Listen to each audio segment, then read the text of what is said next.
Car आज हम भारतीय रेलवे से जुड़े महत्वपूर्ण सामान्य ज्ञान प्रश्नों की एक विस्तृत श्रृंखला लेकर आए। ये वीडियो रेलवे परीक्षाओं की तैयारी कर रहे विद्यार्थियों के लिए बेहद उपयोगी है। हम हर प्रश्न का उत्तर विस्तार से समझेंगे और उसके पीछे की अवधारणा को भी जानेंगे। शुरुआत करते हैं रेलवे के संगठन और उसके प्रमुख विभागों से, फिर आगे बढ़ेंगे टिकटिंग खान का पूरा नाम है Indian railway catering and tourism corporation, यानी भारतीय रेलवे खानपान और पर्यटन निगम। यह संस्था रेलवे में खानपान, टिकट बुकिंग और पर्यटन सेवाओं के लिए जिम्मेदार है। के माध्यम से यात्री online ticket booking, tour package और खानपान सेवाओं का लाभ उठा सकते हैं। यह भारतीय रेलवे की एक महत्वपूर्ण शाखा है जिसने यात्रियों की सुविधाओं को डिजिटल। रेलवे बोर्ड के स्तर पर वाणिज्य और परिचालन विभागों के प्रभारी सदस्य ONBD होते हैं। ये सदस्य रेलवे के वाणिज्यिक कार्यों जैसे टिकटिंग, मालभार और यात्री सुविधाओं की देखरेख करता है। इसके अलावा परिचालन विभाग के सभी महत्वपूर्ण निर्णय भी इसी सदस्य के अधीन आते हैं। रेलवे बोर्ड का यह पद रेलवे के सुचारू संचालन के लिए अत्यंत महत्वपूर्ण है।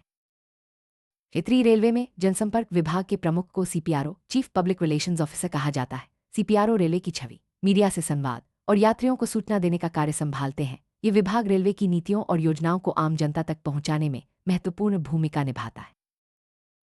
PGRAMS का अर्थ है centralised public grievance redress and monitoring system, यानी केंद्रीकृत लोक शिकायत निवारण और निगरानी प्रणाली। यह एक ऑनलाइन प्लेटफॉर्म है जिसके माध्यम से नागरिक अपनी शिकायतें दर्ज कर सकते हैं और उनकी स्थिति की निगरानी कर सकते हैं। रेलवे सहित कई सरकारी विभाग इस प्रणाली का उपयोग करते हैं ताकि जनता की समस्याओं का शीघ्र समाधान हो सके। रेल मंत्रालय में जन शिकायतों से निपटने के लिए नोडल अधिकारी कार्यकारी निदेशक PG होते हैं। यह अधिकारी शिकायतों के समाधान की प्रक्रिया की निगरानी करता है और सुनिश्चित करता है कि सभी शिकायतों का समय पर निपटारा हो। ये व्यवस्था यात्रियों की संतुष्टि और रेलवे की छवि सुधारने के लिए बनाई गई है।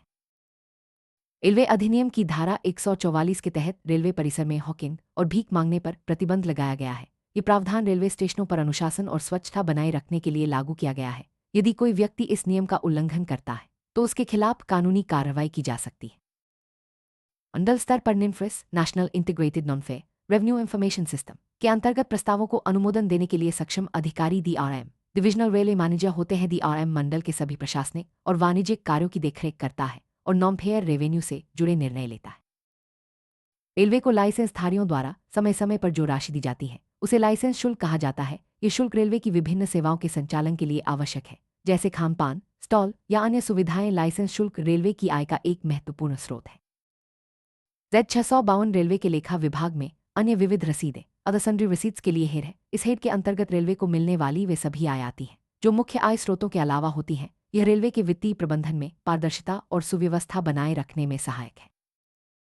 रेलवे स्टेशनों पर पर्यटक सुविधा काउंटर स्थापित करने का अधिकार यानी भारतीय रेलवे खानपान और पर्यटन निगम को है। ये काउंटर यात्रियों को पर्यटन संबंधी जानकारी, टूर पैकेज और अन्य सुविधाएं प्रदान करते हैं। इससे यात्रियों को यात्रा के दौरान अधिक सुविधा और सहायता मिलती है।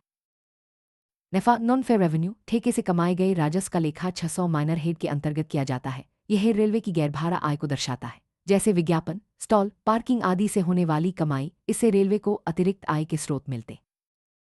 घर से बाहर आउट ऑफ होम विज्ञापन नीति के तहत स्टेशन बिल्डिंग के बाहर विज्ञापन की अनुमति दी जाती है। ये नीति रेलवे को अतिरिक्त आय देने के साथ साथ यात्रियों को सूचना देने का भी माध्यम है। प्लेटफॉर्म या राजधानी एक्सप्रेस पर केवल विशेष परिस्थितियों में ही विज्ञापन की अनुमति होती है।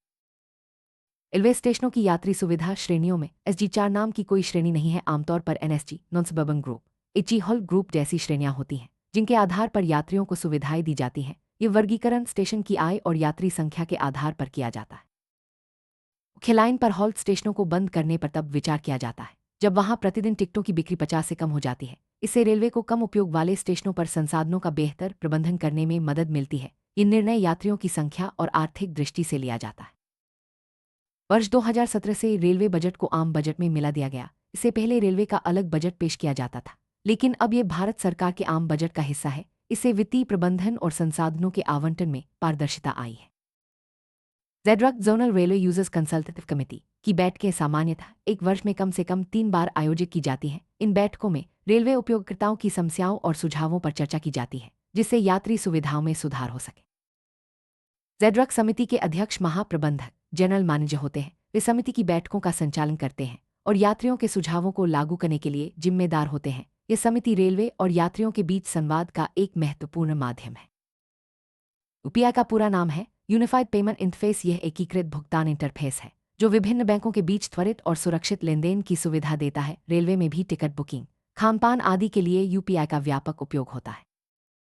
एसी फर्स्ट एसी कोच में अधिकतम 150 किलोग्राम सामान ले जाने की अनुमति है। इससे अधिक सामान ले जाने पर अतिरिक्त शुल्क देना पड़ता है। यह सीमा यात्रियों की सुविधा और कोच की सुरक्षा के लिए निर्धारित की गई है। यदि स्टेशन अधीक्षक को किसी अनहोनी की सूचना मिलती है तो उसे स्टेशन डायरी में प्रविष्टि करनी होती है। घायलों के लिए चिकित्सा सहायता की व्यवस्था करनी होती है और घटनास्थल की संक्षिप्त रिपोर्ट तैयार करनी होती है। ये सभी कदम यात्रियों की सुरक्षा और त्वरित सहायता के लिए अनिवार्य है। एनआर का पूरा नाम है पैसेंजर नेम रिकॉर्ड। ये एक यूनिक नंबर होता है जिसमें यात्री की यात्रा संबंधी सभी जानकारी दर्ज होती है। टिकट बुकिंग, यात्रा की पुष्टि और अन्य सेवाओं के लिए पीएनआर का उपयोग किया जाता है। रेलवे अधिनियम 1989 की धारा 145 के तहत ड्यूटी पर नशे में पाए जाने वाले रेलवे सेवक को दंडित किया जा सकता है। ये प्रावधान रेलवे में अनुशासन और यात्रियों की सुरक्षा सुनिश्चित करने के लिए लागू किया गया है। रेलवे क्लेम्स ट्रिब्यूनल आरसीटी में किसी दुर्घटना या अन्य घटना के लिए दावा दायर करने की सीमा घटना की तारीख से 3 वर्ष है। यह सीमा यात्रियों को समय पर न्याय दिलाने और मामलों के शीघ्र निपटारे के लिए निर्धारित की गई है। रेलवे अधिनियम की धारा 124 के तहत मृत्यु के मामले में अनुग्रह राशि 5,000,000 रुपये देय है। यह राशि पीड़ित परिवार को आर्थिक सहायता देने के लिए निर्धारित की गई है। गंभीर चोट के मामले में रेलवे अधिनियम की धारा 124 के तहत तो 50,000 रुपये की अनुग्रह राशि देय है। यह राशि घायल यात्री को दी जाती है ताकि वह उपचार और पुनर्वास में सहायता पा सके। रेलवे क्लेम्स ट्रिब्यूनल आरसीटी का प्रधान पीठ नई दिल्ली में स्थित है। यहाँ पर रेलवे से जुड़े दावों और विवादों का निपटारा किया जाता है। पीआरएस का पूरा नाम है पैसेंजर रिजर्वेशन सिस्टम। ये प्रणाली यात्रियों को ट्रेन टिकट आरक्षण की सुविधा देती है। पीआरएस के माध्यम से यात्री अपनी यात्रा के लिए सीट आरक्षित कर सकते हैं और यात्रा की पुष्टि प्राप्त कर सकते हैं। तत्काल टिकट बुकिंग के लिए एक आवेदन पर अधिकतम 4 यात्रियों को अनुमति है। इससे टिकटिंग प्रणाली में पारदर्शिता और अनुशासन बना रहता है। रेलवे अधिनियम की धारा 83 और 84 के तहत बिक्री सूचना सेल नोटिस दी जाती है। ये प्रावधान रेलवे संपत्ति की बिक्री या नीलामी के लिए आवश्यक है। हम तत्काल टिकट रद्द करने पर सामान्य परिस्थितियों में कोई रिफंड नहीं दिया जाता है। ये नियम तत्काल टिकट की विशेषता और सीमितता को ध्यान में रखते हुए बनाया गया है। प्लेटफार्म टिकट 2 घंटे के लिए वैध होता है। इससे यात्रियों को स्टेशन परिसर में सीमित समय के लिए प्रवेश की अनुमति मिलती है। 12 वर्ष से कम उम्र के बच्चों को बर्थ देने के लिए वयस्क किराए का पूरा भुगतान करना होता है। इससे रेलवे को राजस्व की हानि नहीं होती और सीटों का सही उपयोग होता है। अग्रिम आरक्षण अवधि एडवांस रिजर्वेशन पीरियड 120 दिन है। यात्रा के दिन को छोड़कर इससे यात्री अपनी यात्रा की योजना पहले से बना सकते हैं। यूटीएस का पूरा नाम है अनरिजर्व टिकटिंग सिस्टम। यह प्रणाली अनारक्षित टिकटों की बिक्री के लिए है जिससे यात्री बिना आरक्षण के यात्रा कर सकते हैं। भारतीय रेलवे के आपदा डेटा रिकवरी सर्वर सिकंदराबाद में स्थित है। ये सर्वर रेलवे के महत्वपूर्ण डेटा की सुरक्षा और आपदा के समय पुनर्प्राप्ति के लिए बनाए गए। EMD का अर्थ है अर्नेस्ट मनी डिपॉजिट यानी बयाना पैसा जमा। यह राशि निविदा प्रक्रिया में भाग लेने के लिए जमा की जाती है जिससे बोलीदाता की गंभीरता सुनिश्चित होती है। 40 घंटे से अधिक पहले रद्द किए गए 2 AC टिकट पर प्रति यात्री न्यूनतम 200 रुपये रद्दीकरण शुल्क लिया जाता है। यह शुल्क रेलवे की नीति के अनुसार निर्धारित है। ATBS जन साधारण टिकट बुकिंग सेवा एजेंट को 25,000 रुपये की सुरक्षा जमा राशि जमा करनी होती है। यह राशि एजेंट की जिम्मेदारी और अनुशासन सुनिश्चित करने के लिए ली जाती है। आरक्षण कार्यालय रेलवे स्टेशनों, गैर रेल हेड स्थानों और डाकघरों में संचालित किए जाते हैं। इससे यात्रियों को टिकट बुकिंग की सुविधा विभिन्न स्थानों पर मिलती है। यूटीएस मोबाइल ऐप के माध्यम से पेपर और पेपरलेस दोनों प्रकार के टिकट बुक किए जा सकते हैं। यह सुविधा यात्रियों को डिजिटल टिकटिंग का लाभ देती है।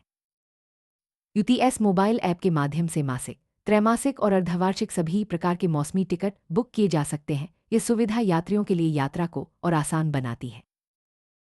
यदि यात्री तकनीकी खराबी या बैटरी खत्म होने के कारण यूटीएस ऐप से बुक टिकट नहीं दिखा पाता है तो उसे बिना टिकट यात्रा करने वाला माना जाता है। ये नियम टिकटिंग प्रणाली की पारदर्शिता के लिए लागू है। स्टेशन और ट्रेनों में दिए जाने वाले खानपान मदों का मानक मेनू और दरसूची रेलवे बोर्ड द्वारा निर्धारित की जाती है। इससे यात्रियों को गुणवत्ता और उचित मूल्य पर भोजन मिलता है। टिकट कैटरिंग यूनिट्स में परोसे जाने वाले अलाकार्टे आइटम्स के मेनू और दरसूची का निर्णय रेलवे बोर्ड द्वारा किया जाता है। इससे खानपान सेवाओं में एकरूपता बनी रहती है।